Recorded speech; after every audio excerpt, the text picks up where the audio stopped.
A história da humanidade, ela traz para nós algumas informações muito preciosas sobre como foi que se construiu o pensamento da humanidade. Porque alguns povos se apresentaram como sendo muito importantes na construção daquilo que aconteceria conosco ao longo do tempo. Não foi uma coisa que a gente pudesse dizer que a humanidade inteira se forjou dentro de uma mesma verdade, de um mesmo conceito. Não. Cada região do mundo possuía um estilo diferente de pensar, uma forma distinta de interpretar a vida, em cima dos seus valores éticos, em cima das verdades que entendia como sendo as mais corretas para o proceder humano.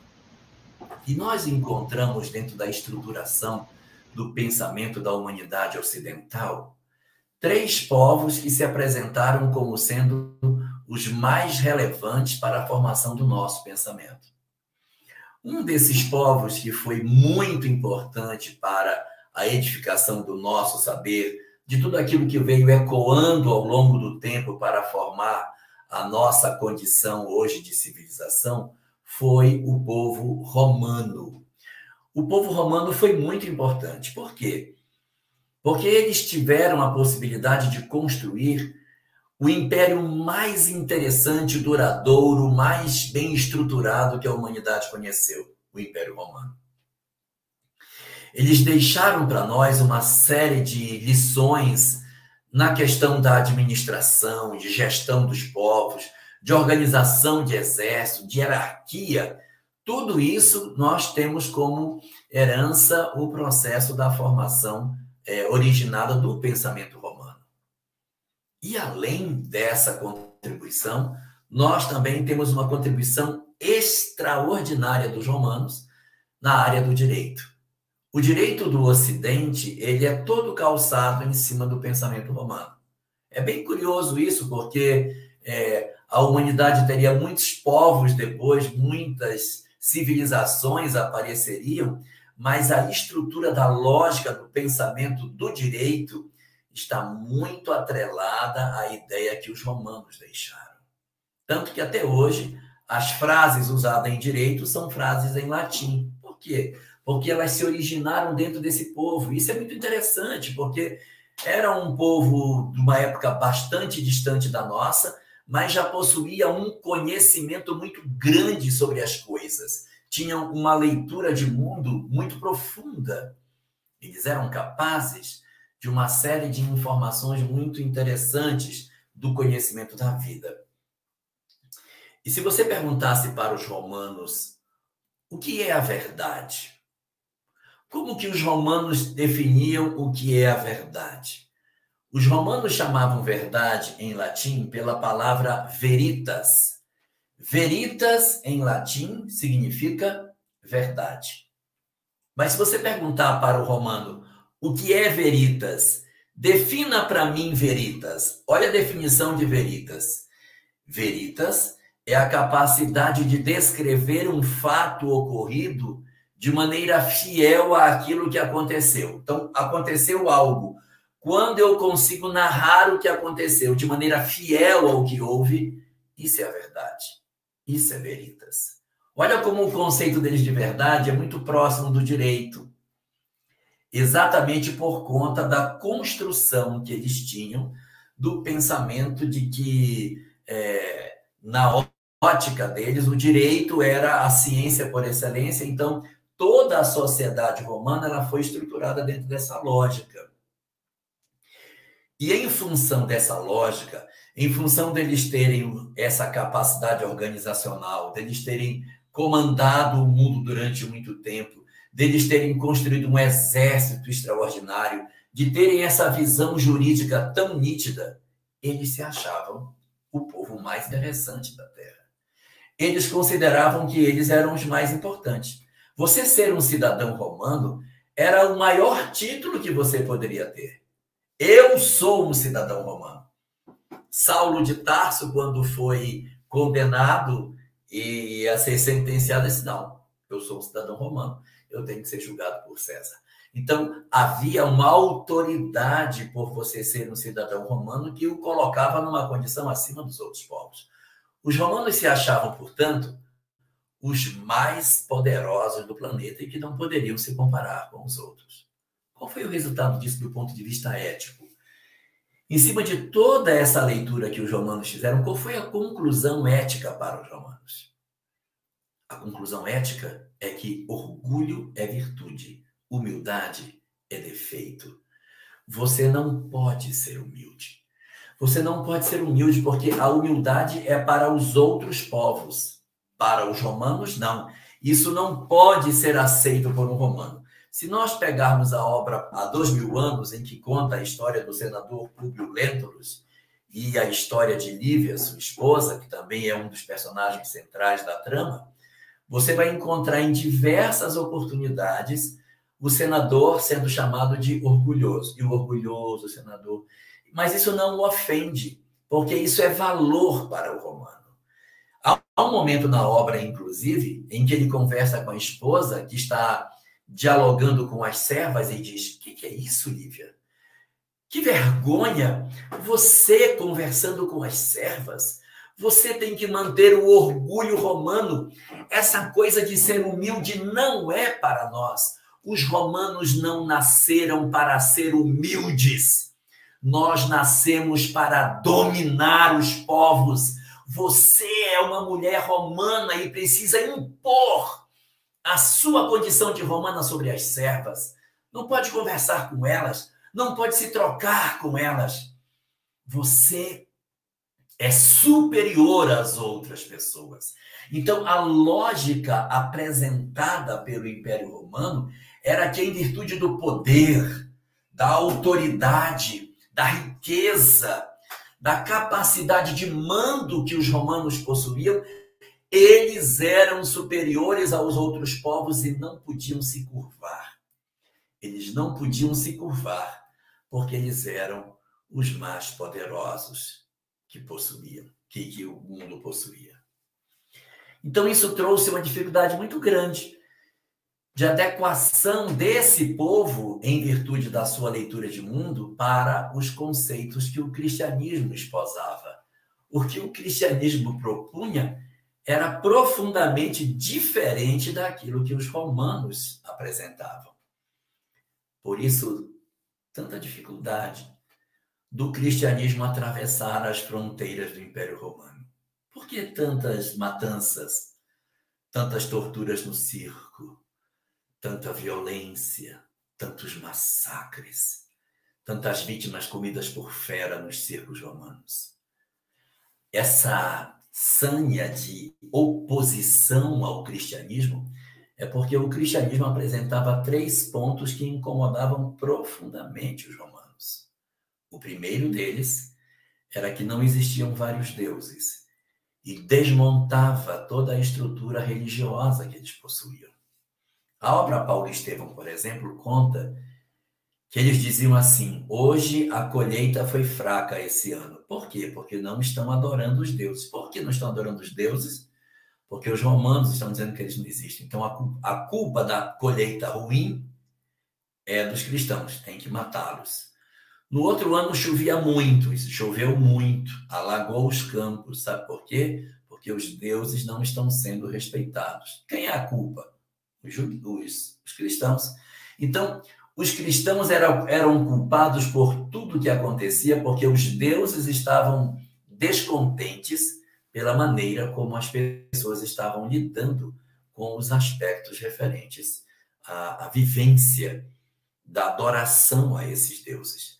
Então, havia uma dificuldade muito grande do cristianismo invadir os espaços romanos, porque os romanos tinham uma percepção muito esquisita da vida e as virtudes cristãs não conseguiam penetrar o arcabouço do pensamento da ética romana. Um segundo povo que também teve muita importância na construção da nossa civilização foi o povo grego. O grego deixou uma contribuição excepcional, diferente do povo romano. O povo romano deixou uma contribuição muito na área do quê? Na área da administração, do mando dos povos, do direito. Os gregos não se importaram com isso. Houve, sim, um período curto, de poucos anos, de 13 anos, no qual o Império Macedônio, que não chegava nem a ser o Império Helênico, mas o Império Macedônio de Alexandre o Grande, dominou boa parte do mundo. Mas foi um período muito curto, só apenas durante a existência curtinha de Alexandre o Grande, que começou a ser imperador com 20 aos 33, tinha desencarnado. Mas ele dominou boa parte do mundo. Mas os gregos não foram um povo para dominar administrativamente o mundo. Eles não tinham essa característica. Eles dominaram o povo culturalmente. É essa que é a diferença. Enquanto os romanos pisavam firme com seus exércitos para dominar administrativamente os povos, os gregos dominaram os povos filosoficamente.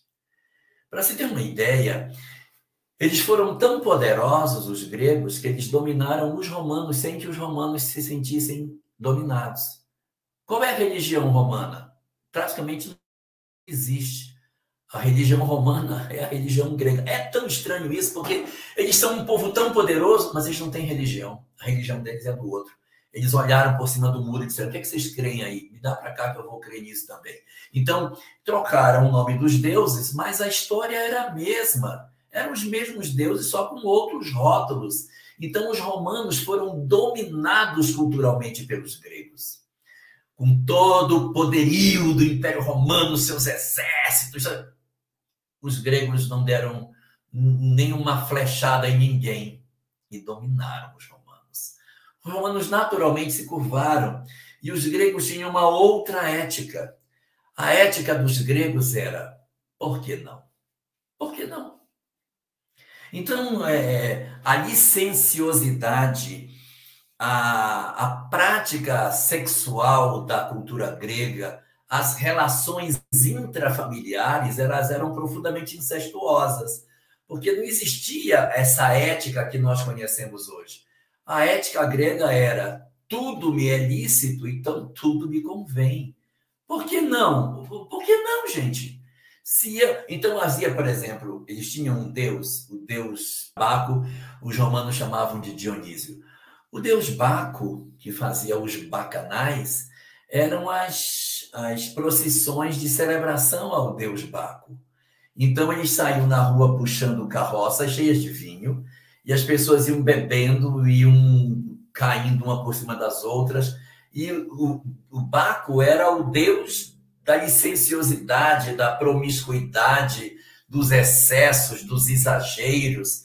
Então, viver um bacanal, que seria a procissão em homenagem a Baco, era um momento para você viver todas as suas visões de mundo como deveria ser. Não havia, na visão dos gregos, essa rigidez moral que a gente, às vezes, encontra na nossa sociedade. Os gregos não pensavam assim. Os gregos pensavam que a vida era para ser curtida, e muito. Eles estavam preocupados com os sistemas filosóficos, com as discussões. A grande contribuição dos gregos foi na área da filosofia. É isso que interessava para eles. Quando Alexandre o Grande dominou o mundo, ele levou o pensamento dos filósofos gregos para todas as colônias onde ele chegou. E aí ele chegava com os seus exércitos, e em seguida chegava o pensamento dos filósofos. E quando ele fazia isso, ele dizia que ele tirava o povo da barbárie. Conhecer o pensamento dos helênicos era sair da barbárie. Portanto, os povos se dividiam em dois grupos: os civilizados e os bárbaros. Quem eram os bárbaros? Os que não conheciam os filósofos gregos. Os gregos se colocaram no mundo de maneira mas tão importante, que quem não conhece a minha cultura é um ignorante. Eu sou, portanto, o povo mais relevante da Terra. Os romanos diziam: nós somos o povo mais importante, porque nós mandamos em todos. E os gregos diziam: nós somos o povo mais importante, porque nós sabemos mais do que vocês. Nossos matemáticos, nossos geômetras, nossos poetas, nossos teatrólogos, nossos filósofos, o saber está conosco. Nós somos o detentor do saber. Nós conhecemos a ciência, nós dominamos a filosofia, nós sabemos tudo. Vocês não sabem nada. Vocês são os grandes ignorantes, por isso nós somos melhores do que vocês. Os gregos, portanto, tinham uma lógica, uma ética diferente dos romanos.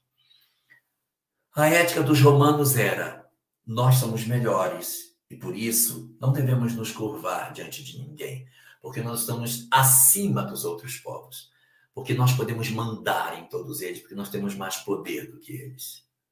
Os gregos diziam: nós estamos acima dos outros povos, porque somos mais inteligentes do que eles. Coitado deles, não sabem nada. Eles pensam que os romanos são um monte de bruto, invade com o exército, mata pessoas, quebra a cidade, destrói tudo. Nós somos os detentores do saber. Nós sabemos tudo e, portanto, nossas regras de viver são as melhores, porque não temos essas amarras. Nós vivemos a nossa vida com liberdade, nós podemos fazer o que a gente quiser. Então, nós não temos peias, nós não temos regras de conduta em termos de limite dos nossos atos. O que nós quisermos fazer, nós fazemos. Não existe, portanto, para nós nenhum freio nas nossas vidas, porque nós somos absolutamente livres.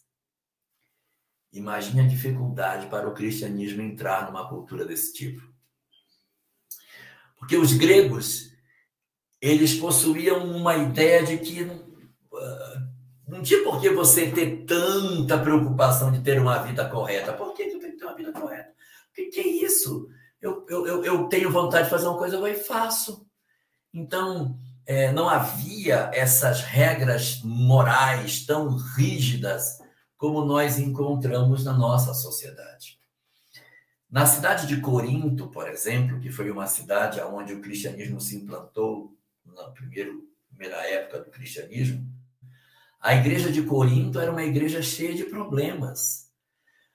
Porque era uma igreja dentro da Grécia e uma igreja onde circulava muita gente, porque o porto de Corinto era um porto muito mexido.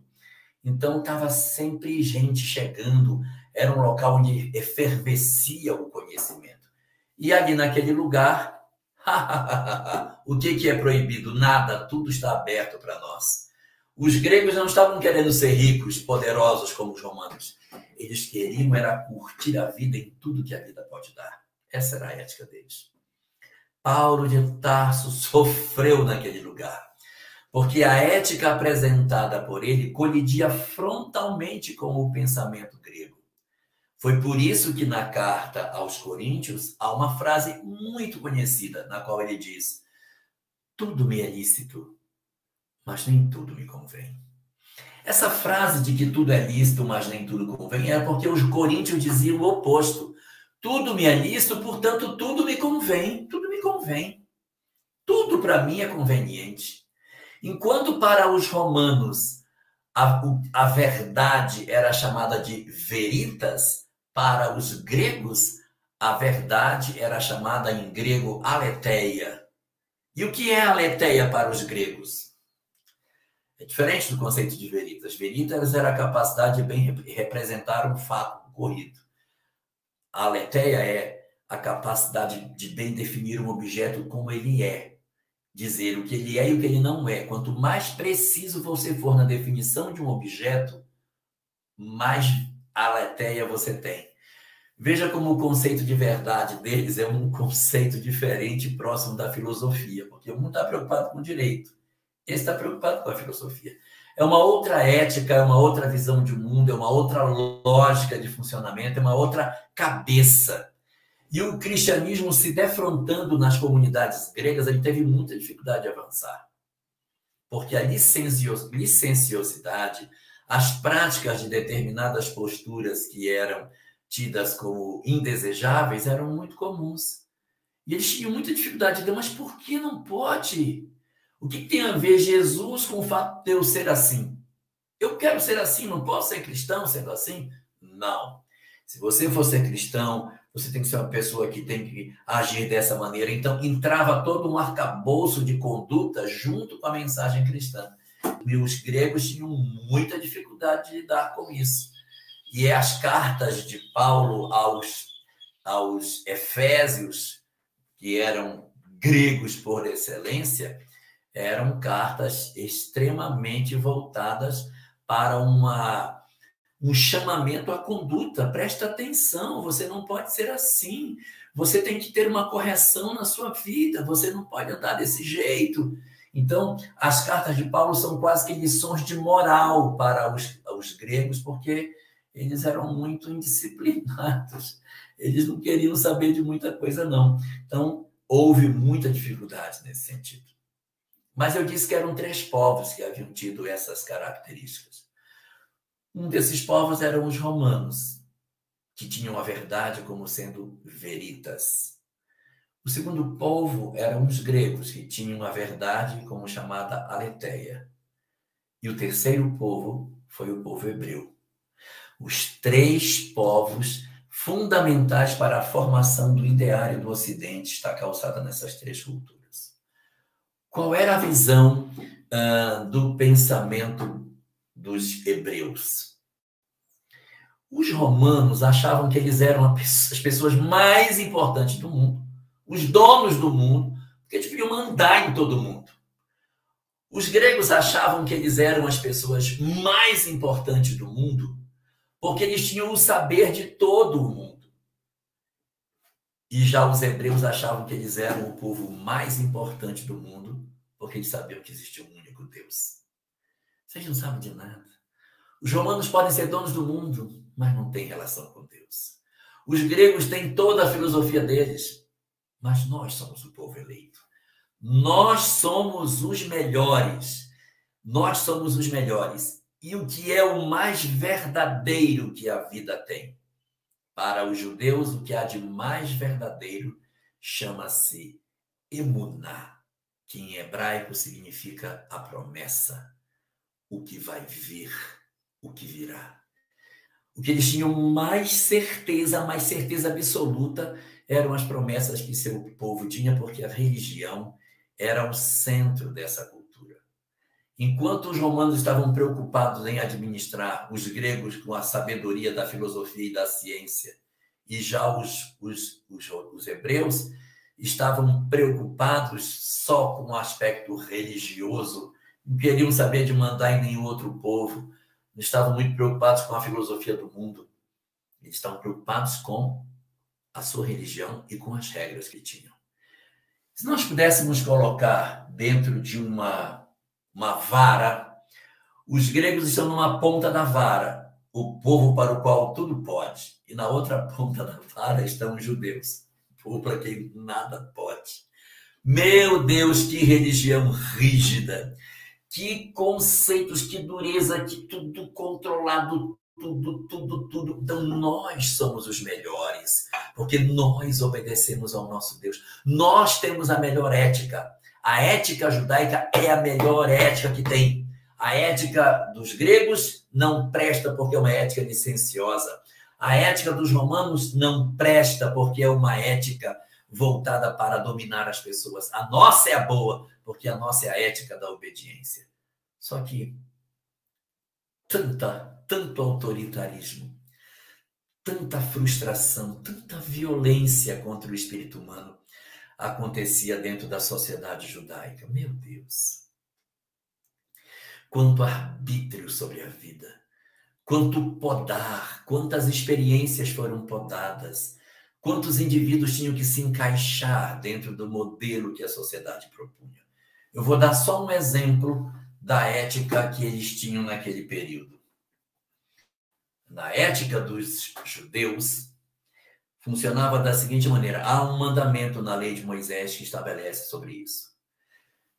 Se dentro de uma comunidade existir um filho que não obedeça a seus pais, um filho que não siga aquilo que seus pais lhe dizem para fazer, e o filho for entendido como desobediente, os pais, então, denunciarão o filho para os anciãos. Os anciãos, então, recebendo a notícia, irão até a casa dos pais e colocarão o filho na frente da casa dos pais e perguntarão: teu filho é obediente? E os pais, então, dirão: meu filho é desobediente e beberrão. Então ele será morto apedrejado. Na visão dos judeus, os filhos desobedientes deveriam ser mortos apedrejados para que não crescesse em Israel a má semente. Então só os obedientes cresciam, Tony. Quem era desobediente já de pequenininho sumia. Então só nascíamos enquadrados. Então era uma sociedade profundamente rígida, austera demais. Tudo tem que ser feito como Deus determina, até o corte do cabelo, o tipo de roupa. Mulher tem que usar uma roupa assim, homem tem que usar uma roupa assim. Que horas que você tem que fazer isso, que hora tem que fazer aquilo. Não pode comer isso com aquilo. Se for comer leite, tomar leite, então só vai poder comer carne 2 horas depois. Judeu não come estrogonofe, porque não pode misturar carne com leite. Se for comer carne, só pode tomar leite 6 horas depois. Não pode misturar. Peixe que pode comer, peixe que não pode comer. Ave que pode comer, ave que não pode comer. Animal que pode comer, animal que não pode comer. Tudo que você pode comer, o que você não pode comer, todas as regras, como faz, como deixa de fazer, como cozinha, como faz, as bênçãos, tudo extremamente regrado. Uma sociedade totalmente voltada para a obediência de uma lei rígida. Agora imagine o cristianismo chegando dentro de uma sociedade desse tipo. O que acontece quando você entrega uma mensagem cristã para um povo que tem um perfil desse tipo? Um povo que tinha a circuncisão como regra. Toda criança com 8 dias de nascido tinha que ser feita a circuncisão. Para quem não sabe o que é a circuncisão é a operação de fimose. É a mesma coisa. Então, a criança, ao 8º dia, é levada até o templo e ali é feita a circuncisão dela. E então, ela pode ser considerada agora uma pessoa que está ligada à lei de Deus. Então, só os que são descendentes de Abraão é que são submetidos a esse tipo de cirurgia. Muito bem. Então, você tem aí, dentro dessa visão, 3 grandes braços culturais. Você tem um braço cultural formado pelos romanos, que não aceita a humildade, que não aceita esse tipo de visão. Que as pessoas têm que pagar pelo que fazem. Elas têm que ser rígidas nas coisas. Por isso, as matanças nos judeus, nos cristãos. Aí você tem os gregos. Os gregos não tinham esse perfil, mas eles eram diferentes. Eles não gostavam muito de discussão com relação a aquilo que o cristianismo propunha, porque o cristianismo, na verdade, era uma doutrina a mais. A gente já tinha tantos filósofos, ele era um filósofo a mais. Quando Saulo de Tarso esteve para pegar em Atenas, ele ficou tão frustrado que ninguém se interessou pela doutrina. Então, não era um povo voltado para a visão que os romanos possuíam, mas eles tinham dificuldade imensa de manter equilíbrio sobre suas emoções. E o povo hebreu, intolerante demais, gente. Intolerante demais. Muito intolerante. Um dizia, eu sou o melhor porque mando em todos. Não, eu sou o melhor porque eu sei tudo. E o outro, eu sou o melhor porque só eu falo com Deus. Então, você pega esses 3 povos assim, junta, porque foi dentro desse triângulo formado pelos hebreus, gregos e romanos que nasceu o cristianismo. Agora, pense. Como que você implanta uma lógica cristã? Como que você implanta uma ética cristã no meio de um cenário onde você tem ideias tão divergentes daquilo que você vem para oferecer? Como que você vai dizer para um romano que ele tem que libertar os seus escravos? Eu estava ainda há pouco falando das 3 coisas que o cristianismo mudou, né? Que colidia com o paganismo dos romanos. Primeiro, negava os deuses do Olimpo. Segundo, negava que o imperador deles era Deus. E a terceira, que era a pior de todas, dizia que todos eram iguais. Que escravos e romanos eram a mesma coisa. Você está louco? Então não tem como. Então, quando você juntou esses 3 povos e colocou o cristianismo no meio, você provocou uma dificuldade muito grande. Porque parecia fácil. Mas não é fácil, Tony, não é fácil. Não é fácil a lógica do cristianismo penetrar nessas culturas.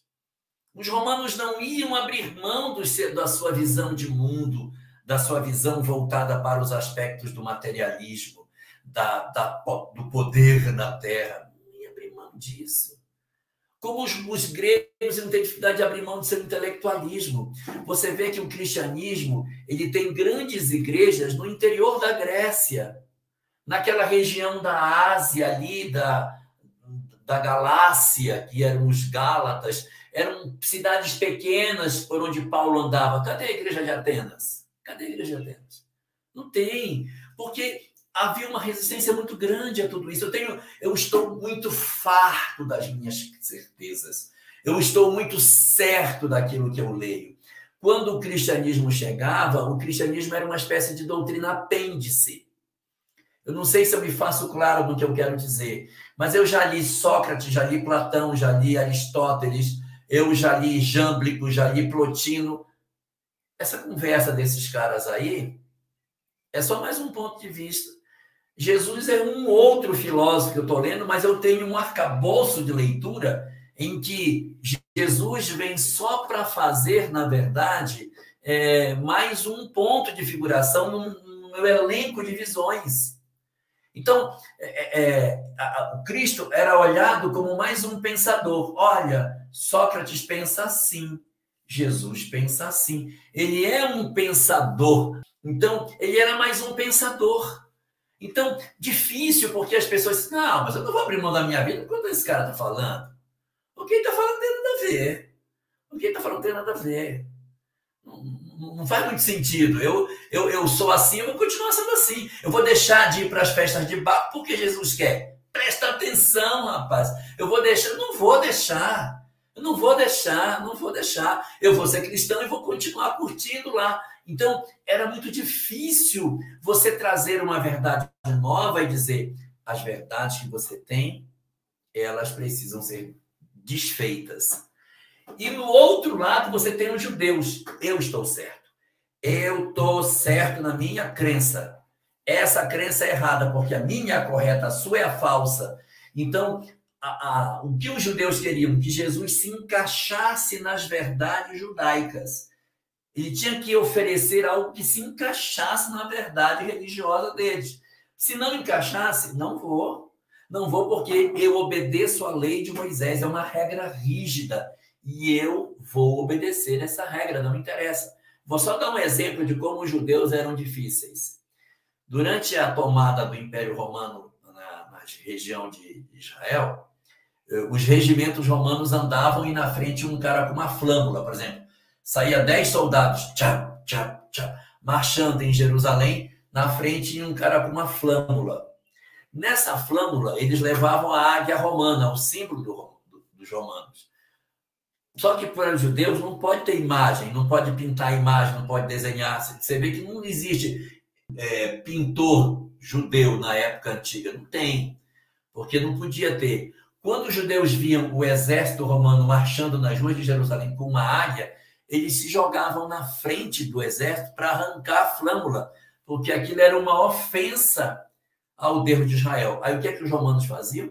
Eles entendiam que o ataque à flâmula era um ataque contra a ocupação romana. E eles passavam o cara na espada. Então eles morriam, mas não tem problema, vai morrer mesmo. Não, eu morro, mas eu morro defendendo o Deus de Israel. Então a ideia de que você tinha que defender a sua religião, o seu ponto de vista, as suas convicções religiosas, elas eram muito rígidas. E o cristianismo não conseguiu penetrar de maneira muito efetiva em Israel. Tanto que até hoje ele tem dificuldade. Ele penetrou? Sim, penetrou, porque afinal de contas os primeiros cristãos eram judeus, seus discípulos eram todos judeus, mas a penetração não foi como foi em outros lugares. Então, ele nasce naquela região, mas é tão petrificada a sociedade para novas ideias que ele passa por um fiozinho muito fino para poder chegar no interior das pessoas. Ele conseguiu mais sucesso em outros lugares, entre os romanos e entre os gregos. E o cristianismo, surpreendentemente, foi fazendo uma movimentação dentro desses povos que foi ganhando espaço,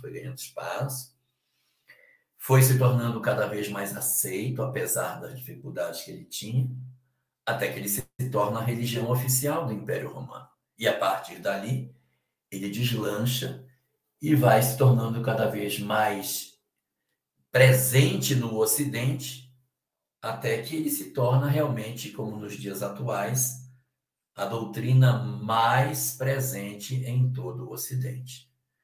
Allan Kardec, quando trata sobre isso no livro A Gênese, ele diz que Jesus fez vários milagres, curou cego, leprosos, paralíticos, fez ressurreições, etc. Mas diz Kardec, mas o maior milagre de Jesus não foi nenhum desses. O maior milagre foi ele ser vindo de uma província pobre, de um lugar esquecido, cercado de homens mais simples do que ele, sem nenhum exército, nenhum dinheiro, nada, ter transformado a humanidade, ter conseguido fazer a sua doutrina se tornar dominante no hemisfério. E assim, nós chegamos aos dias atuais, em que a mensagem cristã vem como uma onda tomando conta da humanidade e oferecendo a chance de nós nos transformarmos. Mas o que aconteceu conosco? O que aconteceu conosco é que as pessoas que receberam a mensagem cristã, elas se dividiram em 4 grupos diferentes. Um grupo é muito parecido com os romanos. Quero o cristianismo para exercer poder. Não quero perder o poder que eu tenho. Eu quero continuar sendo mandão, eu quero continuar sendo autoritário, mas quero ter a capa de cristão. Mas não quero mudar. Um segundo grupo ficou parecido com os gregos. Eles se tornam cristãos, mas eles veem Jesus como uma ideologia apêndice, uma ideologia auxiliar. Eles discutem sobre diversas questões e Jesus é inserido como sendo um pensador a mais neste cenário, muito parecido com os gregos. E há outros que são parecidos com os judeus, que pegam o cristianismo e trazem essa mensagem para um radicalismo muito duro, muito austero, e com essa postura eles engessam a mensagem cristã. Então, na atualidade, nós temos alguns cristãos que se parecem com romanos reencarnados, outros que se parecem com gregos reencarnados, e outros que parecem com judeus reencarnados. Mas eu disse que eram 4. O 4º grupo, que é o menorzinho deles, é os que entenderam. Os que entenderam, pouco importa se eram romanos, se eram gregos, se eram judeus. Quando entendem a mensagem, eles se enxergam todos como irmãos. Eles se juntam dentro de uma proposta em que eles já não estão mais interessados em considerar a sua ética de origem preponderante sobre a ética daquilo que Jesus veio trazer. Eles eram romanos? Eram, mas ao conhecerem Jesus, trabalham a humildade, desconstrói o sentimento de autoridade pelo muito que eu posso, pelo meu poder, e diz, nós somos todos irmãos. Os que eram gregos e que descobrem e que se convertem, eles se aproximam dessa mensagem e dizem, o meu saber não é nada, perto da oportunidade que eu tenho de mudar a minha vida por dentro. Esse meu saber não significa muita coisa. E aqueles que eram judeus e que conhecem dizem, a minha intolerância não vai me levar a lugar nenhum. Eu preciso aprender a conviver com as pessoas e ser mais fraterno na minha relação com o outro. E quando eles fazem esse movimento, eles promovem em si a mudança que a gente deveria fazer. O grande problema é que esse 4º grupo é pequeno e os outros grupos são grandes. Então, hoje, o que acontece? A ética cristã está contaminada com a ética dos povos antigos. Nós temos hoje um conjunto de pessoas que estão com a capa de cristãos, mas vivendo a ética que os romanos tinham. Então, estão muito associados a prestígio, a poder, a glórias, a se servir da mensagem cristã, a ter vantagens pessoais com a mensagem que eles se fazem portadores. Isso é tipo de cristianismo, gente, de paganismo. Isso é tipo de romano. Então, o que é que eu quero? Eu quero chegar, eu quero que as pessoas me reconheçam, quero ter autoridade sobre as pessoas, porque as pessoas vão me ver como diferente. Oh, fulano é cristão, oh, como se isso desse a mim uma autoridade que o cristianismo não oferece aos seus seguidores. Jesus, quando falava para os homens que o seguiam, dizia que o Filho do Homem não tinha sequer uma pedra onde reclinar a cabeça. Os que servem ao Cristo não devem esperar nada de material pelo que fazem. Nós já tiramos tantos benefícios materiais ao longo das nossas existências. Já chega de nós nos beneficiarmos da mensagem cristã, como fizemos ao longo de tantos e tantos séculos. Já está mais do que na hora de nós, que temos esse perfil mais romano, sairmos dessa visão equivocada de que a gente tem que ter poder por ser cristão. Ah, eu tenho que ser rico. Não, eu tenho que ter dinheiro. Não, se eu faço bem, eu tenho que ser uma pessoa que tem que ter prestígio entre os outros. Nossa, olha lá fulano como ele está. Essa visão, ela é ultrapassada. Essa visão não pode mais existir. Se nós temos alguém, e aí eu não estou nem falando de uma religião em particular, qualquer braço do cristianismo, seja católico, protestante, seja espírita, mas se nós tiramos um centavo que seja de vantagem pessoal por aquilo que fazemos em nome da doutrina, nós, na verdade, não merecemos o título de cristão. Porque se nós formos consultar as páginas da história, os homens que se notabilizaram por serem os cristãos primitivos não receberam absolutamente nada de vantagem por aquilo que faziam. Saulo de Tarso, convertido em Paulo de Tarso, vivia do tear que ele tinha. As mãos ficaram cheias de calo. Por quê? Porque ele não queria viver às expensas de ninguém. Ele fazia questão de ele mesmo bancar o seu sustento para ter autoridade moral sobre as pessoas. Então, nós temos que, na medida em que nos aproximamos da mensagem cristã, reconhecermos aquilo que os romanos tinham tanta dificuldade.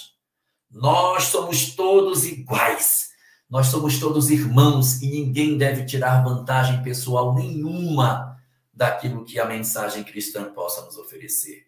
Nós temos que nos despir de todas essas benesses que, de alguma forma, as pessoas possam nos oferecer, porque isso não é o nosso propósito. A ética cristã não se conjuga com a ética das vantagens materiais. Esse tempo já passou para nós. Assim também nós encontramos uma série de pessoas que parecem gregos reencarnados. Eles são conhecedores de muitas ciências, eles são conhecedores de muitas doutrinas, falam com muita propriedade sobre muitas coisas.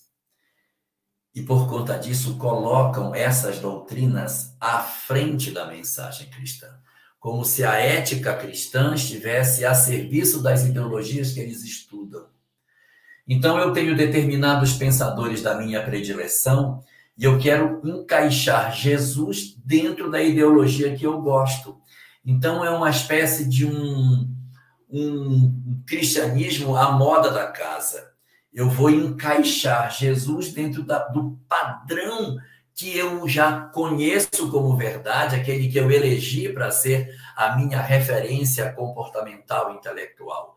Então eu vou ter pessoas que gostam de determinados autores e fazem um malabarismo filosófico para encaixar a mensagem de Jesus por dentro daquilo que essas pessoas levantavam, quando às vezes o pensamento delas pode estar colidindo com a ideia que o Cristo apresentava para todos nós.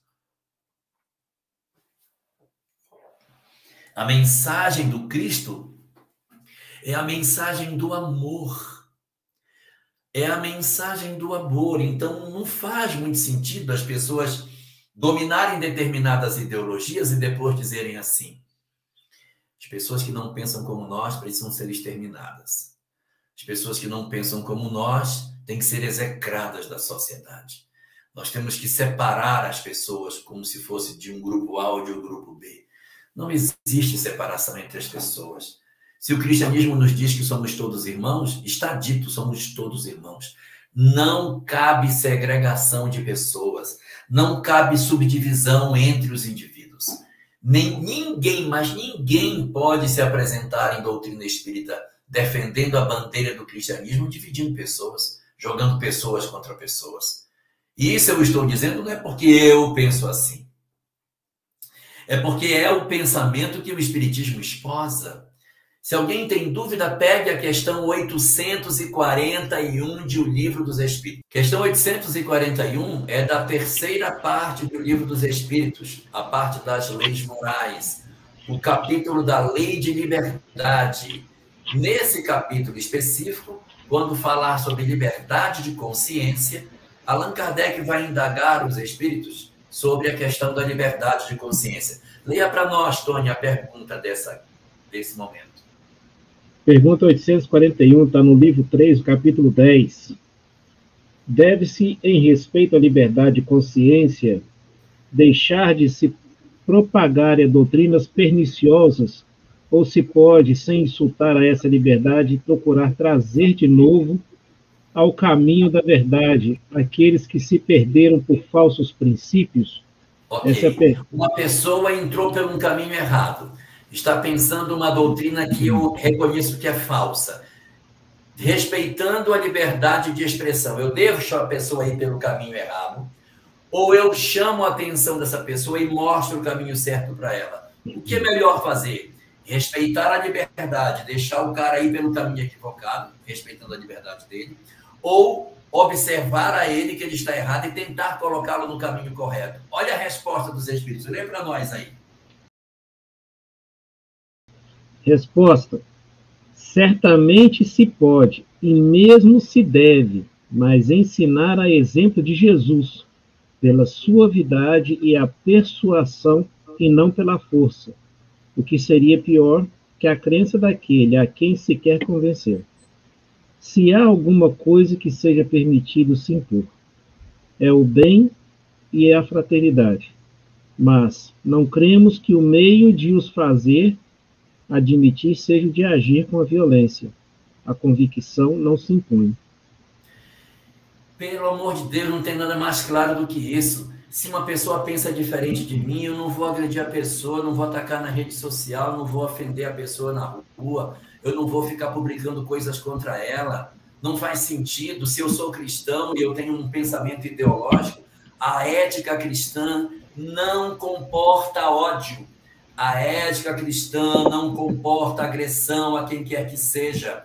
Não admite que você vá para uma rede social ofender pessoa. Não interessa quem seja. Ofender, você está errado. Está escrito aí, ó.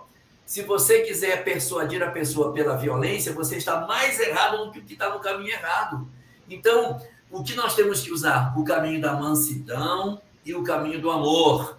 E nunca o caminho da agressão. Então, isso é um pensamento muito parecido com o dos gregos. Os gregos é que gostavam disso, de ter ideologias e ficar discutindo as coisas dessa forma. Esses modelos de comportamentos, muitas vezes até licenciosos, que as pessoas querem viver dentro do cristianismo, também fazem parte do modelo grego. A sociedade grega tinha incesto, tinha uma série de coisas de maneira bastante aceitável. Isso tudo era bastante comum para eles. Isso não tinha, se há interesse, por que não? Então, essa mentalidade da permissividade do ponto de vista comportamental e da intolerância do ponto de vista do pensamento que nós não podemos admitir.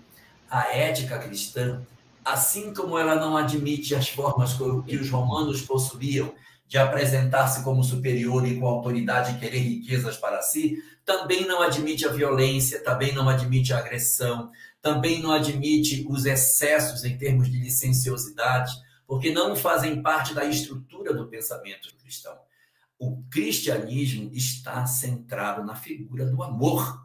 Então, não dá para você conjugar amor com violência. Não tem como. Desculpa, mas não dá. Não tem como. Ou você entende que o cristianismo é um processo de transformação íntima, na busca de verdadeiramente se desarmar, ou você está entrando por um caminho equivocado. A gente já fez isso no passado. A gente já foi cruzado, já fez guerras em nome de Jesus, já fez uma série de coisas. Hoje está na hora da gente ter uma visão diferente de cristianismo. E existe um terceiro grupo, que são aqueles que se comportam, parecem os judeus. São intolerantes demais, gente. São intolerantes, a gente não tem sentido de ser mais intolerante. Há pessoas que não querem proximidade com protestante, com católico. Nós estamos super atrasados quem está pensando assim. Já passou o tempo de nós sermos até tolerantes. O tempo da tolerância já acabou. O tempo agora é o tempo do trabalho em rede. Não é mais, porque tolerância é assim. Eu tolero o padre me tolera e a gente vai levando. Isso não, já passou isso. Agora é trabalho em rede. Agora é chegar com o pastor e dizer assim, pastor, nós não temos um trabalho com drogados, mas o senhor tem um trabalho com drogados muito bom. Então a gente está perguntando o que é que o senhor precisa para lá para o seu trabalho. Fale o que o senhor precisa que a gente lá no centro vai conseguir para o senhor. É arroz, feijão, é cama, lençol. Fale que nós estamos todo mundo junto. O pastor é nosso irmão nesse processo. Ele é um parceiro nosso nessa atividade de melhoria das pessoas. A doutrina que se opõe ao espiritismo é o materialismo. E o pastor não é materialista, o padre não é materialista. Ele está querendo ajudar as pessoas com a visão espiritualista que eles possuem. Então, nós temos que ajudar, porque eles também estão com o mesmo propósito nosso, tentando tirar as pessoas das garras do materialismo infeliz. Então, o nosso papel é não vivermos essa ética que já passou da época. Isso não existe mais. Ficar brigando, fazendo debate, discutindo religião A, religião B, eu odeio você, tu me odeia também. Isso tem que acabar. O cristianismo não comporta ódios. Então, nós hoje temos que fazer uma reflexão sobre nós próprios e perguntar a nós mesmos: a qual dos 4 cristianismos nós pertencemos?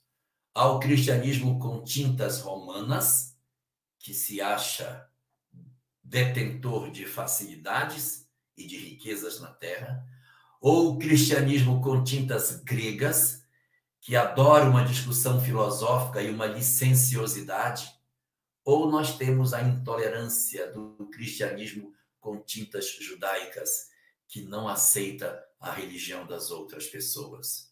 Ou será que nós, libertos dessas amarras, já fazemos parte do 4º grupo, o grupo que se desenfaixou desses atavismos e entendeu de maneira mais exata os propósitos superiores da ética cristã?